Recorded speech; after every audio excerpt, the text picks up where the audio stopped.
ईश्वर को प्राप्त होंगे, ईश्वर ये प्राप्त नहीं होगा, चींटी को हाथी प्राप्त नहीं होंगे।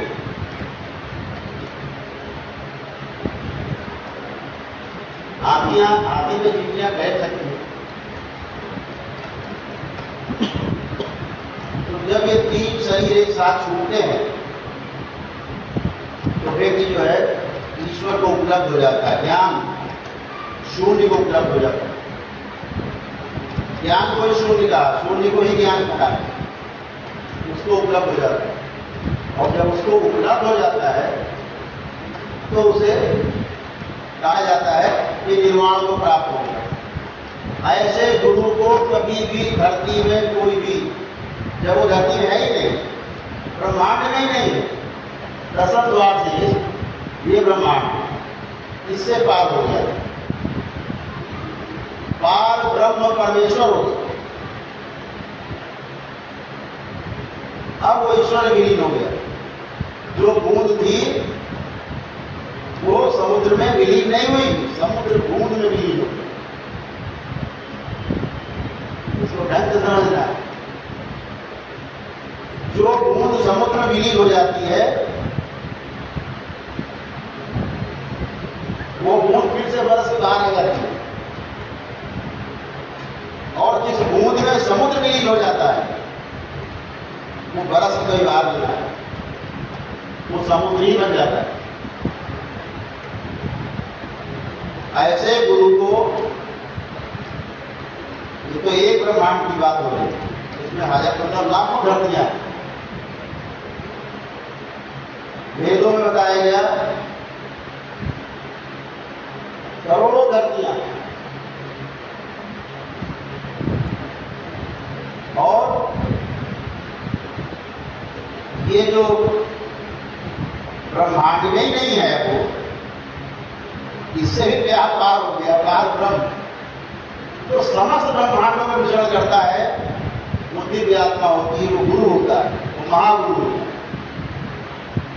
वो शिव होता है, जिसमें समस्त ब्रह्मांड भी समाये हुए, वो शिव गुरु है। इसीलिए उसे कहा गया गुरु ब्रह्मा गुरु विष्णु गुरुदेवो महेश्वर, गुरु साक्षात परब्रह्म, तस्मै श्री गुरुवे नमः। सब उसी में समाये। गुरु मतलब गुरु मतलब भारी, सबके भारी केंद्र, सारे भाव का केंद्र गुरु। ऐसा गुरु अपनी इच्छानुसार अब सामने वाले की पात्रता देख करके उसको देने का प्रयास करें। और हठ योग प्रदीपिका के खंड 4 अध्याय 108 और खंड 4 और श्लोक 108 में और खंड 4 श्लोक 113 में बहुत साथ साथ इसका वर्णन।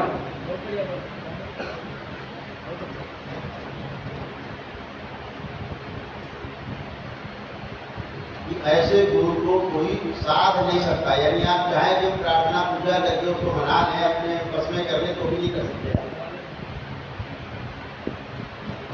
ये देवी देवताओं को आप कर सकते हैं बस, लेकिन ये देवी देवता आपकी पात्रता भी नहीं देती, खुश हो जाएंगे हो जाए। गुरु आपकी पात्रता देखेंगे। अगर आप में पात्रता नहीं है तो आप सोने से मर के धीरे पढ़ने से चढ़ के आ जाओ, कुछ नहीं मिलेगा। भगवान इसके ऋणी हो जाते हैं। देवी देवता भी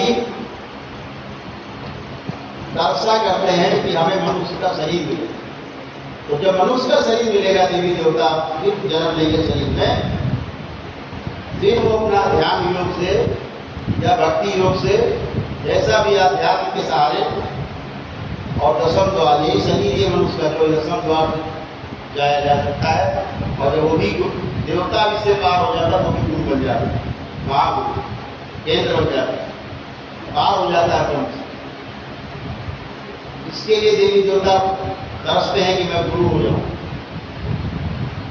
इसलिए देवी देवता चाहते हैं कि मैं भी मनुष्य का शरीर पा जाऊं। बहुत मुश्किल से, बहुत आपके भाग्य से ये मनुष्य का शरीर मिलता है आपको, और आप क्या करते हैं,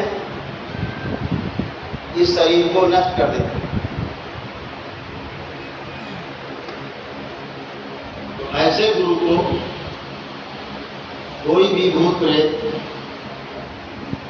छूना तो दूर देख भी नहीं पाते, देवी देवता को नहीं देख पाते, भूत प्रेत पितृ को भी नहीं देख पाते। पितृ तो एक्स्ट्रा बॉडी है, तो असर जो होता है इतना खतरनाक होता है कि जब 3 शरीर छूटते हैं मृत्यु के समय, ये 3 शरीर अलग हो जाते हैं। 3 शरीर भौतिक, ये भौतिक है। क्या भौतिक है? तो 5 कोश रह गए, पंचकोश, अन्नमय, प्राणमय, मनोमय, विज्ञानमय और आनंदमय कोश। तो जो अन्नमय कोश है, इससे पोषित होता है हमारा हाड़ मांस का शरीर। असर को समझ लिया आप ध्यान।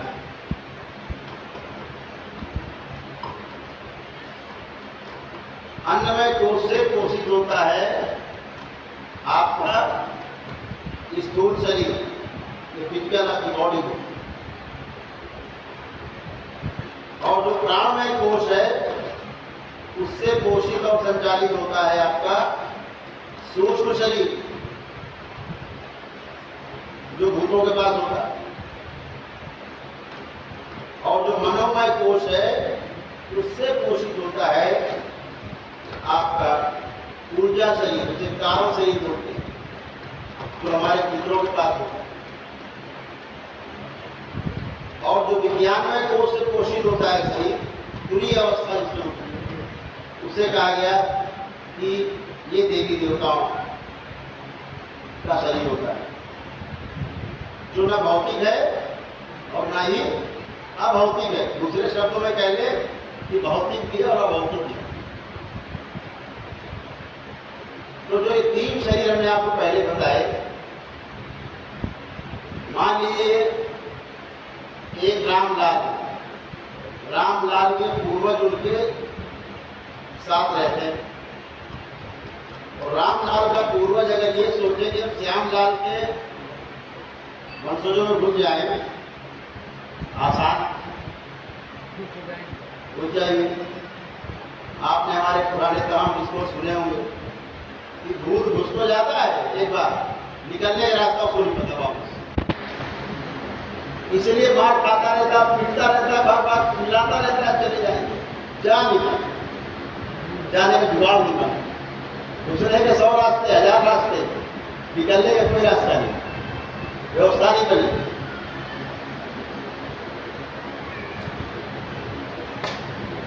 तो घुस तो गए श्रीमान जी। श्यामलाल के जो पिता थे, तो रामलाल के परिवार में अंदर गोता लगा गए, लेकिन हुआ क्या, घटना क्या हुई, श्यामलाल के शरीर में जो थे अपने पितरों के, अपने वंशजों के साथ, वहां पितर कहलाते थे। लेकिन जैसे रामलाल के शरीरों में घुसे दूसरे डीएनए में, तो जो 2 शरीर साथ में जुड़े रहते हैं, सूक्ष्म शरीर और ऊर्जा शरीर, कारण शरीर बोलते हैं, 2 शरीर। तो एक शरीर छूट जाता है श्यामलाल के शरीर में, और दूसरा जो सूक्ष्म शरीर है वो घुस जाता है रामलाल में, टूट जाता है, पितृ टूट जाता है, सजा मिलती है प्रकृति की ओर से। ये धरती पर पहली बार करौली सरकार के दरबार का यह अनुसंधान है, जो आपको हम बता रहे हैं, किताबों की बातें नहीं है, ये किताबों में नहीं है,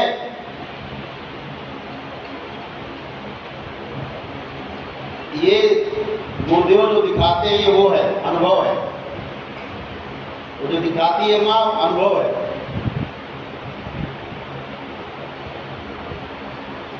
ये अनुमान नहीं है, न किताबों में कहीं लिखा गया है। अभी तो यही नहीं पता कि असर है क्या, होता भी है तो कैसा होता है, क्या है, कैसे जाए।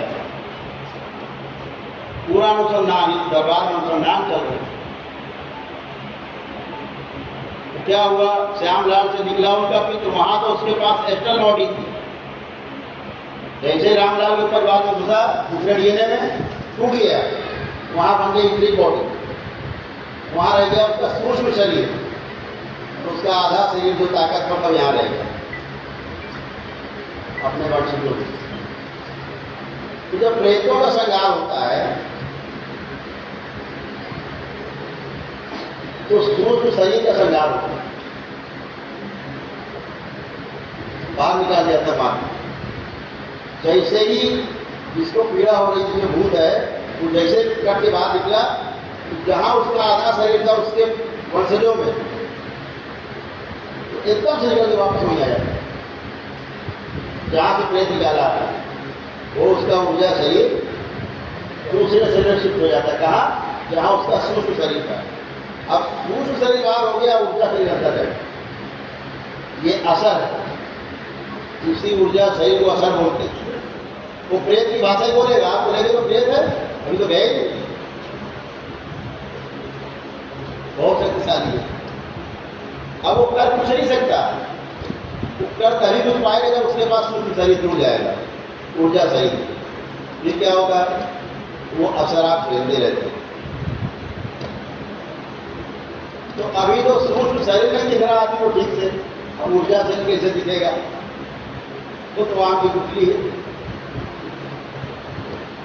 तो क्या होता है, असर निकाला जाता है। असर क्या होता है, वो तड़पता है कि हम अपने सूक्ष्म शरीर से जाके मिल जाएं तो हमारा नरक में जाना होता है, यानी प्रेत योनि से छुटकारा होता है। प्रेत योनि से छुटकारा हो जाए इसलिए अंदर का जो एस्ट्रल बॉडी आ गई है दूसरे वंश की, तो वो तड़पती है अंदर से कि हम जल्दी बाहर निकले और अपने सूक्ष्म शरीर से मिले और हमारा अगले नरक में जाना हो। तो शरीर यात्रा के दौरान जो प्रेत है, शरीर यात्रा के दौरान जो भी उसने पाप पुण्य किए हैं उसका नरक और स्वर्ग भोग सकते, ये है असर बोलते हैं। और जैसे बोलता था प्रेत वैसे ही चला तो गया, लेकिन असर वैसे ही बात है। आप देखते हैं, जब मैं कहता हूँ जिंदा करूँ तुझे, कहता नहीं, उसे पता बहुत पीड़ा होगी, पिटाई होगी, छाया को मारोगे तो चोट नहीं लगेगी, तो असर जानता जाओ तो वापस लाते उसका सूक्ष्म शरीर टूटता है, तब चिल्ला दोनों एक साथ बाहर निकाल। तो परम पूज्य गुरुदेव ने, गुरु माता जी ने हम लोगों की करुण पुकार सुनी, निवेदन स्वीकार किया। भगवान भोलेनाथ और माता कामाख्या की दिव्य शक्ति खुली पिछली अमावस्या को। तो जो भी यंत्र स्थापना वाला हवन पहले से आपको पता है, लेकिन किसी कहते नहीं थे कर लो, ये कहते थे जिसको आवश्यकता हो कर ले, जिसको ना लगे ना करे, जिसको असर की पीड़ा ना ज्यादा हो ना करे। लेकिन ये शक्ति जब खुली तो जैसे ही आप यंत्र स्थापना करते हैं, उसमें आत्मा से दमन करते हैं, जितने भी आपके घर में गंदगी है, मकानों में, घरों में, जमीन के नीचे गली तमाम चीजें रहते हैं, वो सभी भस्म और संहार होते हैं, उसका असर बचता है। और इधर जो आपके शरीरों पर प्रेतों का असर है, वो दोनों ही आपके हवन के पुण्य में शामिल हो जाता है। और जब आप यहाँ आकर के संकल्प लेते हो, ये पूरा का पूरा असर सदा सदा के लिए आपके डीएनए से खत्म हो।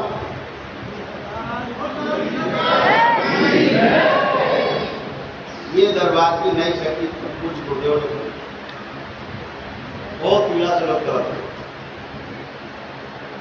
तो बातें हो गई, करते रहेंगे तो घंटों हो गए। आप लोगों को जाना भी होगा। हम चाहेंगे कि जो 8 हवन कर चुके हैं, अमावस्या 7 हवन करके करीब चुके हैं। पहले 2 अमावस्या करनी पड़ती थी दरबार में आके पितरों की मुक्ति के लिए, अब एक ही अमावस्या में पितर मुक्त हो जाते हैं। ध्यान है, पितरों को पता, पहले 2 अमावस्या करनी पड़ती थी, हाँ उनके पुराने लोग। अब एक ही अमावस्या में पितर मुक्त हो जाते हैं, यानी जैसे ही आप पहले क्या होता था, 7 हवन करके जब अमावस्या करते थे आप आके, तो आपका एक पितृ छोड़ के सब चले जाते थे, मुक्त होते। फिर अगली अमावस्या आते थे तो बचा हुआ एक पितृ जाता था। अब व्यवस्था बदल चुकी है, जैसे जैसे दरबार की शक्तियां और खुलती जा रही है, वैसे वैसे पीड़ा का समय आपका और कम होता जा रहा है। अब दरबार की शक्ति क्या है कि 7 हवन करते ही आपके एक पितृ को छोड़ दिए। जैसे 7वां हवन करते हैं, 5 के सारी प्रेत बाधा समाप्त, 6ठा 7वां हवन करते हैं, भ्रम और मोह समाप्त होता है पितरों। 7वां हवन जैसे ही संपन्न होता है, वैसे ही एक पितृ को छोड़ के सभी पितृ मुक्ति पाते हैं। अब आपका बचा हुआ एक पितृ है, जैसे पहली अमावस्या आएगी आप उसमें शामिल होंगे यहाँ आकर के।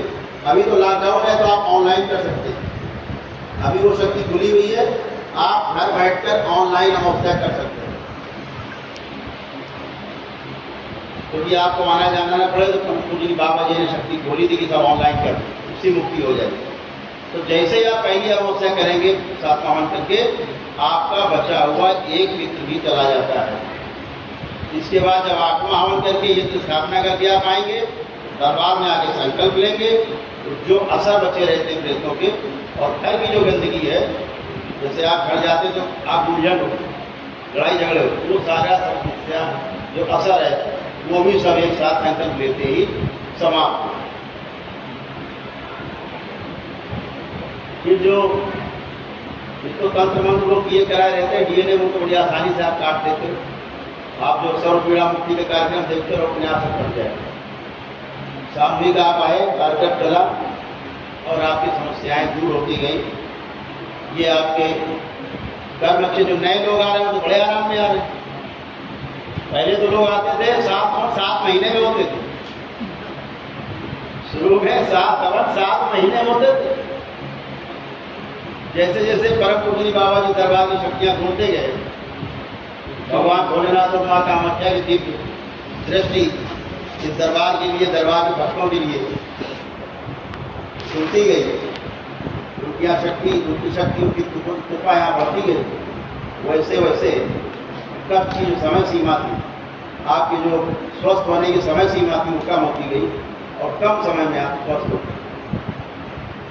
अभी जैसे एक बच्चा आया, अगर बैठा हो यहाँ पे,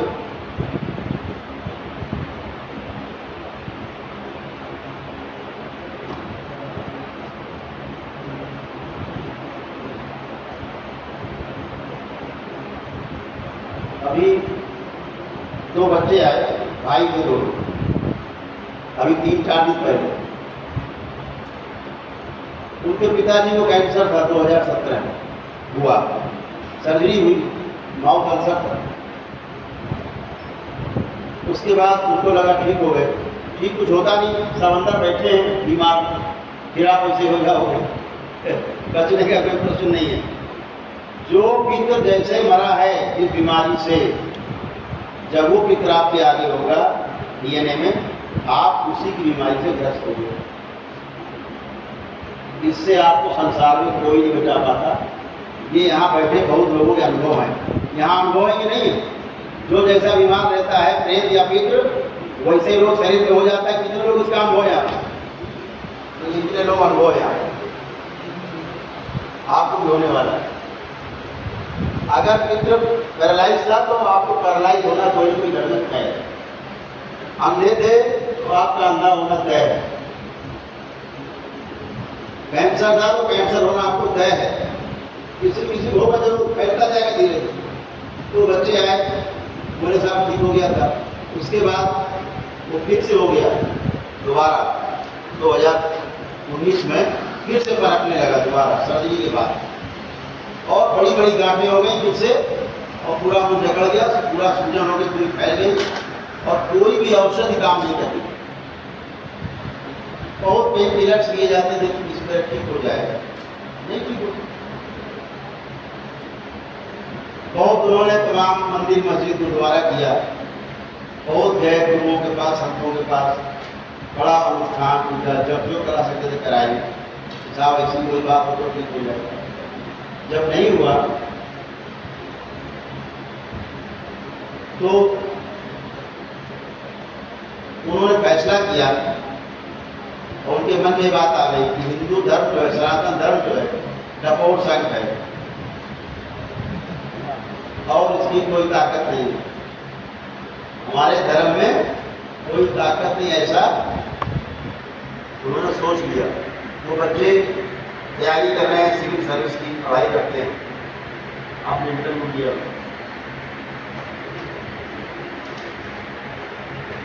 उन्होंने फैसला लिया कि हिंदू धर्म छोड़ करके हम बौद्ध हो जाएंगे, बौद्ध धर्म ग्रहण करेंगे। कठोर फैसला ले लिया, बौद्ध धर्म यानी धर्म परिवर्तन कर लेंगे हम, ऐसा फैसला ले लिया दोनों भाई। पूरा परिवार बौद्ध बन जाएगा। इसी बीच में अगले दिन उनको किसी ने वीडियो का लिंक भेजा, यार ये देखो शायद तुम्हारे काम का हो। तो 5-6 दिन नहीं देखा, ऐसा बकवास है। अचानक खुल गया वीडियो लिंक करोली सरकार के दरबार का चैनल। उन्होंने देखा तो 5-6 दिन लगातार वो सारे वीडियो लगातार देखते गए चुका। यहाँ आने का फैसला लिया जून और जून में आए, जून जुलाई और अगस्त अभी गया। उनका ये कैंसर पूरी तरह ठीक हो, गांठें गायब हो गई, सूजन सारी खत्म हो गई, दवाइयां सब बंद हो गई, पीड़ा खत्म हो गई। अब वो कहते हैं गुरुदेव हमारे धर्म से अच्छा कोई धर्म नहीं, सनातन धर्म से अच्छा कोई धर्म इस पूरे संसार में।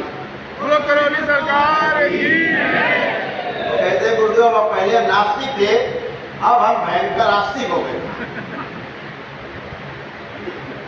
सब कहा कि बहुत जगह घुमाए, पूरी दुनिया में हम लोग आग खाना है, सब देखा। एक बच्चा भी शायद कल आया रहा है जो थूकता रहता है, एक बच्चा है वो केवल थूकता रहता है, एक डिब्बा हाथ में लेके चलता था, कपड़ा लपेट के, कोई देखे ना क्या है इसमें, ढक्कन खोल के थूक लेता था, हर 2 मिनट थूकता था और पेट में उसको ऐसा लगता था कोई बल्लम चुका रहा है, पूरे चला रहा है, आंखें दे रहा है। 2 वर्ष इंजीनियर लगता है, इंजीनियर। और घर में पागल घोषित हो गया। डॉक्टरों ने कहा कि ये पागल है, इसको खाना खाने में। ओझा तांत्रिकों ने कहा, मौलवियों ने कहा पागल है, अब ठीक कर नहीं पा रहे तो पागल ही कहोगे, अब ठीक नहीं कर पा रहे तो आप पागल कहोगे, अपनी बचानी इज्जत। बोले पागल है, इसको पागल खाने भेजो। और बोले इसकी माँ भी पागल है क्योंकि इसको लिए घूम रही है। अब सारे इलाज भी हो गए लेकिन उसका कोई हल नहीं है। और वो लड़का ऐसा है, उसका वीडियो है मेरे पास, कहता गुरुदेव हम मानते नहीं थे कि भूत प्रेत होता है। हमने कहा आप बोले जान गए होते हो गए। और जैसे कल आया हमारे सामने यहाँ 8वां हवन करके आया था, वो परिवार उनका यंत्र स्थापना करके आया था। 2 मिनट मुश्किल से लगे, जैसे ही सारे असर समाप्त हुए और जो संबंधित तंत्र उसको किया गया था, नौकरी छोड़ गई उसकी, पेटे पर इतना लौट रहा, सो नहीं रहा, तड़प रहा, मछली जैसे तड़प रही। 2 मिनट लेने गए, दर्द हमेशा हमेशा हमेशा के समाप्त, भूखना बंद हो गया।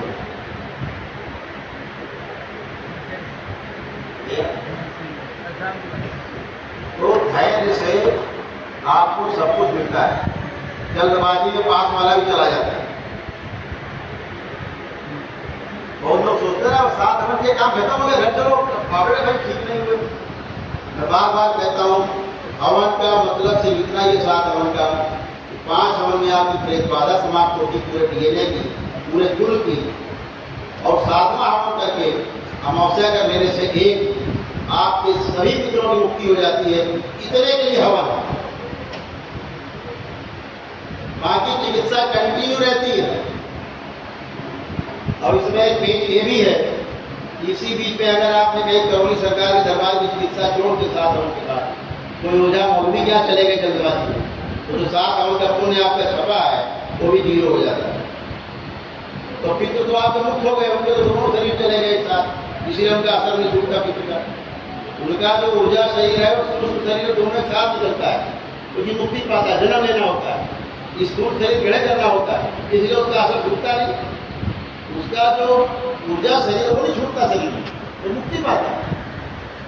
इसलिए कोविड का असर नहीं छूटता, असर छूटता है प्रेत का, उसका सूक्ष्म बाहर जाता है और ऊर्जा शरीर अंदर रह जाता है। वही असर है, वही पीड़ा है जो तृप्ति में नहीं हो जाता तांत्रिक को। एक सब सज्जन है, बहुत बड़े तांत्रिक बनते हैं, बैठ के बातों दे रहे हैं, ये असर क्या होता है? ये तो सब फ्रॉड है, असर क्या होता है? हमें जिसको असर की पीड़ा है उससे पूछो, उसमें तुमको कुछ भी नहीं दिखेगा, 0/0 दिखेगा, लेकिन वो तड़प रहा होगा, क्योंकि भूत प्रेत को देख नहीं सकता। जो अंदर है बचा हुआ वो बहुत सूक्ष्म है, वो भूत प्रेत से भी सूक्ष्म है, दिखते नहीं। तो असर की पीड़ा बहुत खतरनाक, और उसके जाते ही आत्मा हवन करके जैसे ही स्थापना करते हैं और दरबार में आकर जैसे ही संकल्प लेते, अभी आप संकल्प लेंगे, अभी कितने लोग यहाँ बैठे हैं, अभी तमाम पीड़ा से देखना एक साथ मुक्ति पा जाए, यही से पूछना, ये हाथ उठा के करते। इस दरबार की शक्ति क्या है? यहाँ कोई तंत्र मंत्र जादू टोना वशीकरण मार उच्चाटन कोई भी औपचारिक प्रयोग नहीं होते, कोई बलि नहीं दी जाती है। ध्यान रखें, आप सब इसके जानकार हैं, आप सब गवाह हैं। आपकी ही प्रार्थना की शक्ति, आपकी भक्ति की शक्ति और आपके संकल्प की शक्ति आपको स्वस्थ करती है। ध्यान रखिएगा, जितना गहरा आपका संकल्प होता है, जितनी गहरी आपकी प्रार्थना होती है, उतना ही जल्दी आप स्वस्थ होते हो। मैंने यहाँ एक एक दिन में लोगों को पूरी तरह स्वस्थ होते हुए देखा है, बिना हवन किए, बिना हवन किए। मैंने यहाँ एक एक दिन में लोगों को पूरी तरह स्वस्थ होते हुए देखा। इतनी गहरी उनकी प्रार्थना ही शक्ति, मैं खुद हतप्रभ होता। ये मैं जब उनसे अकेले पूछता था, भाई बेटा क्या करते हो, किसकी पूजा करते हो, कब कैसे आए यहाँ तक? बोले पहली बार आए। और पूछे किसकी आराधना करते? हम तो बाबा की पूजा करते हैं। बाबा करते हो? कब से? 7 वर्ष से कर रहे, घर में करते थे। आज वो श्रद्धा, अगर आपके भक्ति भाव है, विश्वास है, आपको हवन करने की आवश्यकता ही नहीं पड़ती। हवन से तो इतना होता है कि आपकी जो निगेटिव एनर्जी है हर हवन में बाहर जाती है, कट निगेटिविटी बाहर जाती है, उसकी जगह जो हवन से पॉजिटिव ऊर्जा बनाते हो बनती है, वो उसकी जगह शिफ्ट होती जाती है। शरीर से एनर्जी निकल जाए, अच्छी हो चाहे खराब, खून शरीर का अच्छा हो चाहे खराब हो, अगर पूरा निकाल दिया जाए मर जाएगा। ऐसा होता है नहीं होता? तो एनर्जी अच्छी है या बुरी है, निकल गई तो मर जाएगा, बुरी एनर्जी निकल जाएगी, तब भी आदमी मर जाएगा। तो उसकी जगह अच्छी एनर्जी डायलिसिस में ही करते, खून को साफ करते, ब्लड यूरिया को बाहर निकालते, आपका कठिनाई नीचे आता है। तो यही व्यवस्था सूक्ष्म जगत में है। तो बहुत धैर्यपूर्वक चिकित्सा की आवश्यकता है। बार बार कहा जाता है, जो पहली बार आए वही से अच्छे सुन लें, ध्यान से कान खोल के सुन लें। अगर आप में धैर्य नहीं है तो करौली सरकार के दरबार की चिकित्सा भूल के मत करना। यहाँ से वापस जाना, दरवाजे के पैर छूलेगा 3 बार देरी में, बाबा हम गलती से आ गए, हमारे अंदर धैर्य नहीं है।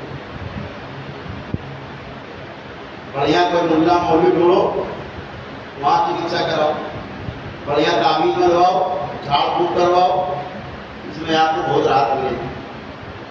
मरने के बाद उन्हीं प्रेतों के साथ शामिल हो जाना, मजबूरी है आपकी। अध्याय 9 श्लोक 25 पढ़ लो श्रीमद् भागवत गीता का। बहुत लोग भगवान की देवी देवताओं की फोटो लगा के मूर्ति बना के मुल्ला जी बुलवा रहे हैं, आपको सैयद बुलवा रहे हैं।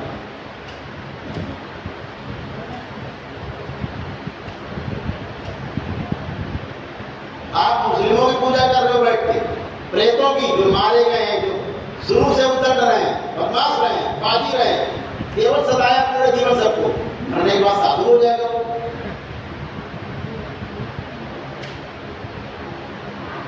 काट डाला गया, मार दिया गया जान से, उसके अंदर क्रोध की भावना है, काम की भावना है। क्रोध है तो काम है, काम है तो क्रोध है। वो क्या करेगा मरने के बाद? आपको अच्छा करेगा, आपके अंदर भी वही भावना पैदा करेगा। जब आएगा उसका असर आएगा, आप दूसरों की भावना, झगड़े की भावना, लड़ाई झगड़ा, दंगा, नोच फसोर, मार पीट, हुलूल जुलूल ये करेगा। तमाम दरगाह मजारे में लोग मर जाते। इधर एक गाजी बाबा का कोई मजार दरगाह है आपके इधर राजहाट के इस तरफ आगे नहीं, इधर 12 मंजिल साइड 50,000 हिंदुओं ने हत्या की। एक राजा सुहेल देव थे, उन्होंने उसको मारा। हाँ, गाजी मियाँ की गाजी मियाँ की दरगाह 50,000 हिंदुओं ने हत्या की, 10,000 लड़कियों के साथ बलात्कार किया। और जब राजा सुहेल देव ने उसका वध किया तो कुछ चमचों ने उसकी वहां मजार बना दी, बाद दरगाह बन गई, पूजा होने लगी। और हिंदू तो मामले बहुत आगे, दरगाह पूजने, मजार पूजने और भोगने में सबसे आगे हिंदू है। भोग रहे हैं, आप उनको पूज रहे हो। लड़कियां जाके मजार में जैसे मक्खा रखती है अंदर, अब वो अंदर मजे ले रहे, लड़कियां भुगत रही। मत्था टेका नहीं आपने जो अंदर, केवल आप मत्था टेके। और कहीं घर में आपने एक रोटी जला दी, तब तो आपने मजार से लेकर के अपने घर तक रेलवे लाइन बिछा दी। दनादन आना जाना, एक नहीं हजारों लाखों आए जाए, आते ही। ये दरगाहें मजार है छिपा करके, और आगे भगवान का चित्र लगा के कोई शनिदेव को पूज रहा है, कोई हनुमान जी को बता रहा है। ऐसे ही हुआ। दतिया के महाराजा ने एक हाथीमान बाबा था, पीरू बाबा नाम था, मुस्लिम था, उसका वध किया महाराजा दतिया ने। वो मुस्लिम था, हाथी चलता था, मार दिया। उसके लोगों ने वहां मजाक बनाया। जब वहां विरोध हुआ तो हिंदुओं ने वहां पर हनुमान जी रहते हैं। अब हाथीमान महाराज हो गए, मुल्ला जी हाथीमान हो गए। और हाथीमान को लोग बड़े बुलवान है, हाथीमान महाराज की जय बुलवा रहे, मुल्ला जी की जय। हाथीमान महाराज कह दिया तो मुल्ला गायब हो गया। अब आप पूरे कोई हाथीमान महाराज से हाथी जुड़ा हुआ, सीधे गणेश साहब को दिखते सुनो लगी, आप लौट गए, वो चढ़ गए। उनको पता गया ना, उनके भूखा चलाना पड़ता है।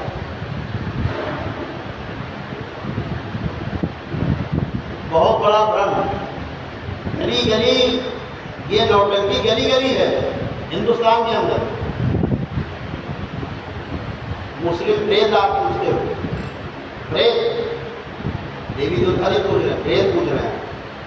और उसका फल भोगते हो जब आपको पता भी लगता, क्यों?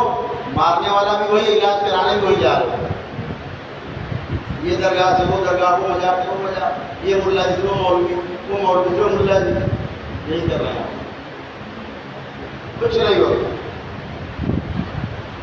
तो इससे आपको सावधान रहना है, ध्यान रखना है कि ईश्वर की पूजा करिए, अपने देवी देवताओं की पूजा करिए। जहाँ पर मूर्ति की प्राण प्रतिष्ठा हुई हो जिस मंदिर में, वहां जाकर के पूजा पाठ करिए। ये नहीं कि पेड़ के नीचे रखे हनुमान जी लगे आप अगरबत्ती सुलगाने, प्रेत ही बैठे हैं, आप मूर्ति मत देखो। हनुमान जी की मूर्ति में हनुमान जी नहीं रहते, ध्यान रखना।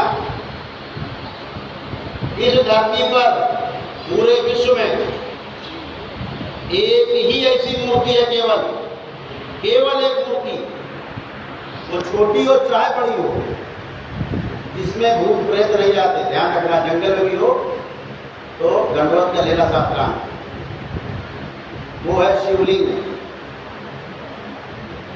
प्रतिष्ठित हो चाहे ना प्रतिष्ठित हो, उसमें कभी भूत प्रेत नहीं जाते। बोलो करौली सरकार की, कभी नहीं जाते। बाकी कोई मूर्ति आप घर पे रखते हो, अगर वो 8 अंगुल से ऊंची है, प्रेत उसमें रहेंगे, आप रोके। शास्त्रों में है और हम लोग आंखों से देखते हैं। कभी आपके घरों में जाना होता है, देखते बड़ी मूर्ति रखी, प्रेत बैठे भागते हैं, हजारों प्रेत छिपे बाहर मूर्तियों बैठे।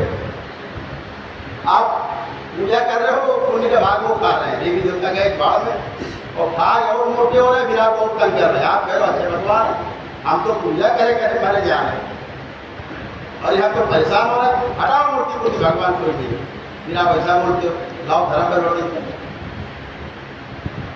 इसलिए आपको हमेशा ध्यान रखना है कि आपको ना समझ में आवे, पंडित जी होंगे विद्वान, उनसे चर्चा करिए, उनसे बात करिए, हम कैसे करें। आजकल तो आदमी भगवतला समझ लिया, बातें तो बहुत करना चाहते हैं, समय भी उसका होगा। अभी पहले पीड़ा भी किया है, बहुत पुराने पद बैठे हमारे सामने यहाँ में, तो वहाँ तो शुरू किया जाए। हाँ, बहुत सुंदर, बहुत बढ़िया। तो आँख बंद करके जो यंत्र स्थापना कर चुके वो सभी लोग आंखें बंद करें।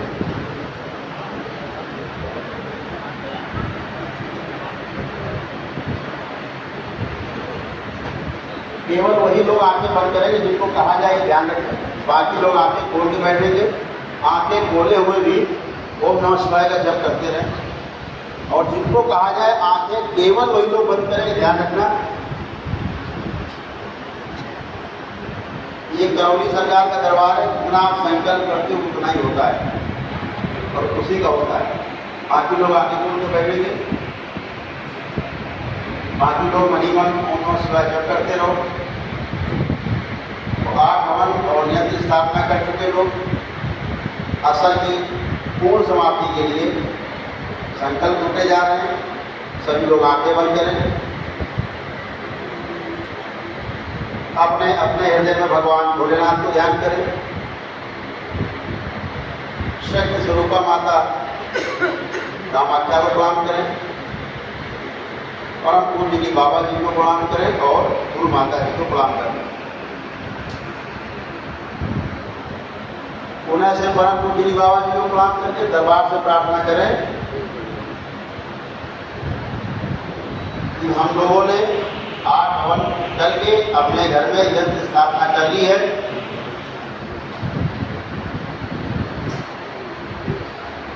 आपसे विनती है कि हमारे घर के, हमारे मकान के, हमारी जमीन के नीचे के जो भी गंदी वस्तुएं तंत्र मंत्र करके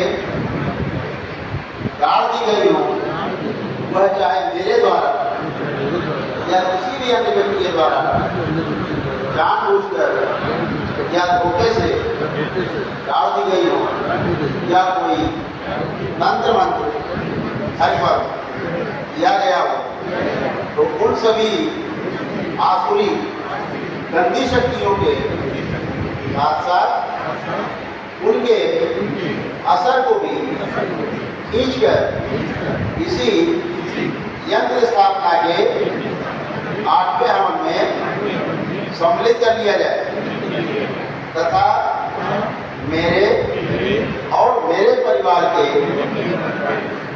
सभी सदस्यों पर, जिनको हमने अपने सात हवन के पुण्य में शामिल किया था, उन्हें भी इस 8वें हवन के पुण्य में शामिल रखते हुए उनका पूरा असर खींचकर इसी 8वें हवन में शामिल करके उसे भस्म और संगार करके हमेशा हमेशा के लिए समाप्त कर दिया जाए। आपकी बड़ी कृपा होगी। आंखें बंद रखेंगे।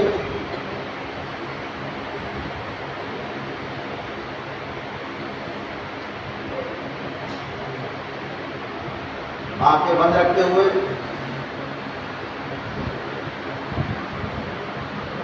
अपने हृदय में भगवान भोलेनाथ को ध्यान करते हुए ओम नमः शिवाय का मन ही मन जाप करें।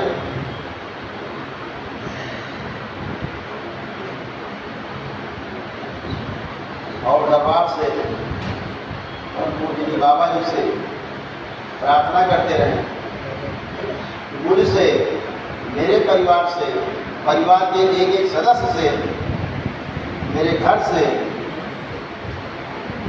समस्त असर खींच के हमेशा के लिए समाप्त करने की कृपा करें। आगे बंद रखें। ओम नमः शिवाय। सारा शरीर का खींच लिया जाए, घर से पूरा असर खींच लिया जाए, पूरा घर से असर खींच लिया जाए, पूरा खींच के मिला जाए, पूरे जमीन के अंदर से भी आराम से अपना एक एक कपड़ा रहते हैं, आप एक कपड़ा देखते रहे आदिवासी से, अपना पूजा घर देखते सब देखते जाए, सब जगह से आने के लिए। और जो परिवार से आपके सदस्य यहाँ उपलब्ध नहीं है उनको देखते जाए आदिवासी एक एक करके, सबसे खींच के आने दीजिए,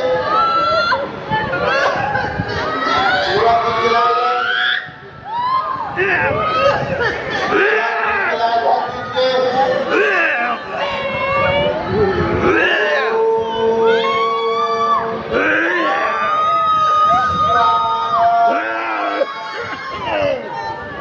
पूरा सहयोग किया जाए।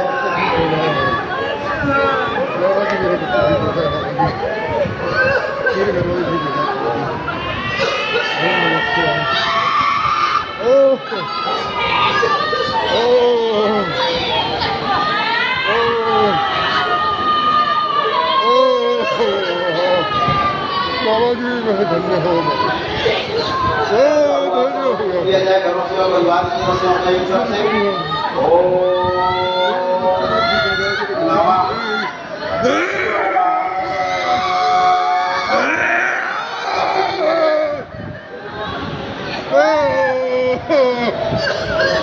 मेरी बच्ची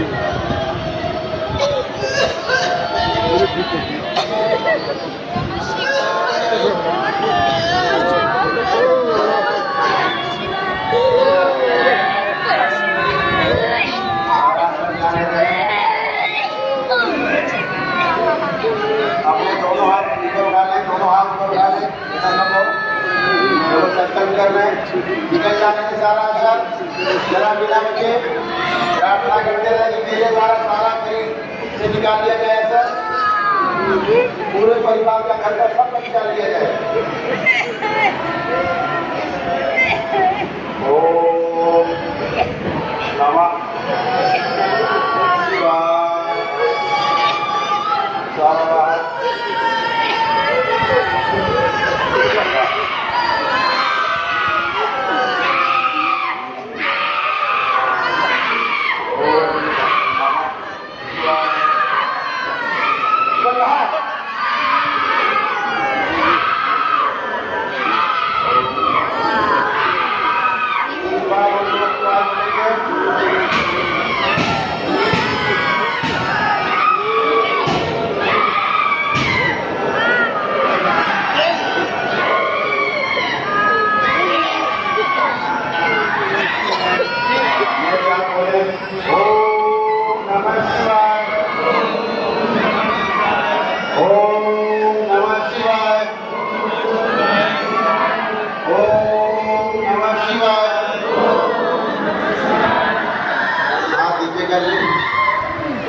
बोलिए सद्गुरुदेव भगवान की, गुरु माता की, भगवान भोलेनाथ की, माता कामाख्या की, सभी संतों की, सद्गुरु सभी गौ माता की, सभी गुरुओं की सब बोलिए सच्चे दरबार